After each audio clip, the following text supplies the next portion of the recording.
You can always get a general idea of how great a product is based on how many reviews and what kind of reviews they receive. Well, Best Buy sells this, the Samsung CF390, a 24-inch curved monitor that's their most reviewed monitor under $200. This thing has over 2,000 reviews. Can 2,000 people be wrong? Or am I wrong? Let's find out with a little review.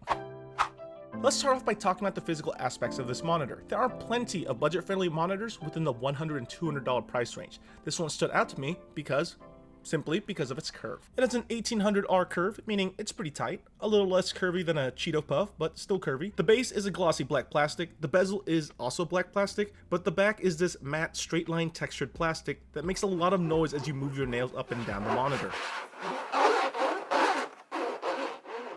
Annoyed yet? The monitor also has a little nipple on the right side of the back of the monitor. This controls powering on the monitor, changing settings, and changing the volume of devices connected to the monitor's output. The CF390 has an HDMI port, a VGA port, and an audio jack. Oh, and an AC port to, power the thing. It also has a VESA mount for those who like to mount things. Now, more importantly, how does it run? How does it feel? What's it like using it as your everyday monitor? Well, this monitor is full HD. That means 1920 by 1080, which is perfectly fine, especially for a 24-inch screen size.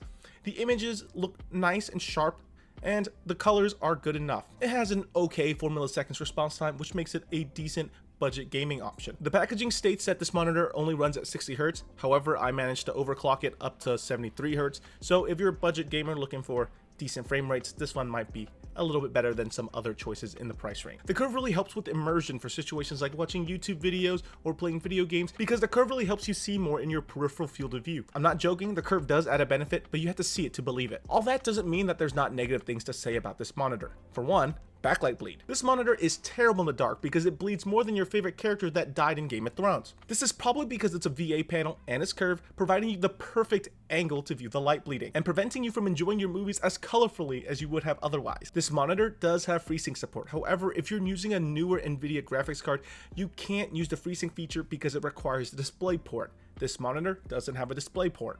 So AMD cards only. Another thing is the stand isn't the best. It can only angle itself up and down. The curve, while great for things like media consumption and video games, isn't the best for productivity tasks like Excel spreadsheet editing, Word document editing, and other things that require precise measurements like photo editing. So that's just something to keep in mind. Overall, I think this monitor is a very nice value, especially in its price range along with the standard display specs. However, I can't help but feel that the curve is just a gimmick, especially at the screen size. It does make things slightly more immersive, but I don't think that's all that beneficial on a 24-inch monitor. So let me ask you this: is the curve, the immersion of the curve, worth the extra premium you pay and the pitfalls of having something that doesn't work as well for productivity type tasks on a desktop monitor? That would all depend on your use cases. Are you just a budget gamer looking for something with decent specs like say 73 Hz refresh rate, 4 milliseconds response time, and an immersive curve?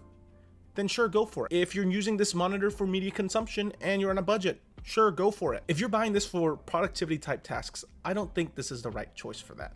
So were 2,000 reviewers wrong?